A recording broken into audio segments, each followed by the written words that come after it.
ভাই রে ভাই, আমরা প্রায় সময় একটা কথা বলি না যে ছোট মরিচের জাল বেশি। চলেন আপনাদেরকে একটা প্রমাণ দেই। অন্তর্বর্তীকালীন সরকারকে আমি দোষ দিব না, কারণ অন্তর্বর্তীকালীন সুন্দরভাবে দেশটাকে পরিচালিত করতে চাচ্ছেন, কিন্তু এই পরিস্থিতির মধ্যে একটা দল বিএনপি এটাকে মুছে দিতে চাচ্ছে। বাংলাদেশের এই যে রাজনৈতিক জুলাই আগস্টে যে গণহত্যা চেতনা, সেটাকে তারা চাঁদাবাজি, টেন্ডারবাজি এবং খারাপ কাজ করে, কুকাজ করে সেটাকে মুছে দিয়েছে।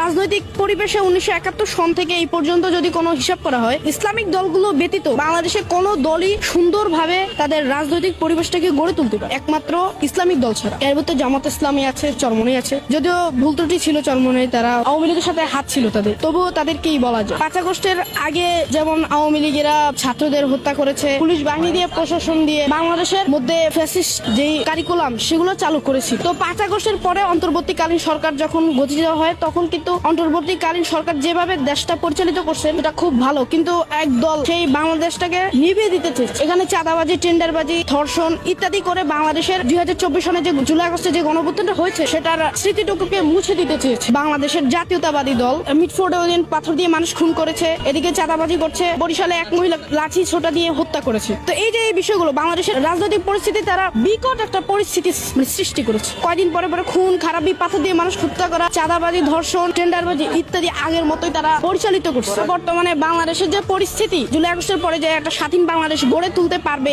অন্তর্বর্তীকালীন সরকার, সেটাকে তারা মুছে দিতে চাচ্ছে। আমি এদিক থেকে বলবো যে বাংলাদেশ স্বাধীন হওয়ার পরেও বাংলাদেশ অনেকবার স্বাধীন হয়েছে। বাংলাদেশের মূল স্বাধীনতা ছিল 1971 পর। 1971 সাল এই পর্যন্ত কোনো ন্যায় বিচার প্রতিষ্ঠা হয়। বাংলাদেশের বিচার বিভাগে রাজনৈতিক দলগুলোর সমস্যা এবং বাংলাদেশেরও মানুষের অনেক দোষ, এবং কি যারা দেশের জন্য দায়িত্ব নিয়েছে তারা খারাপভাবে দেশটাকে পরিচালিত করছে। বিএনপিকে দেখা গেছে, আওয়ামী লীগকে দেখছি, জাতীয় পার্টিকে দেখছি, শুধু জামাতকে দেখিনি। বাংলাদেশে 5 আগস্টের পরবর্তী এই সময় পর্যন্ত বাংলাদেশের মধ্যে বাংলাদেশ জামাত ইসলামী একটা কর্মকাণ্ড খারাপ নেই। ভাই রে ভাই, এই ছোট্ট পিচ্ছে একটা ছেলের চিন্তা ভাবনার পয়েন্ট অফ ভিউ দেখেন, মানে একদম অস্থির লেভেলের একটা বক্তব্য দিচ্ছে। আমার কাছে মনে হয়েছে যে বাংলাদেশের টপ লেভেলের বড় বড় কোনো নেতা কর্মীরা এরকম কোনো বক্তব্য দিতে পারবো না। যাই হোক, আমরা এরকম বাংলাদেশে চাই যেখানে সকল রাজনৈতিক দলের ভালো দিক এবং খারাপ দিকগুলো নিয়ে দেশের সাধারণ জনগণ যে কোনো কেউ মন্তব্য করতে পারবে, গঠনমূলক সমালোচনা করতে পারবে।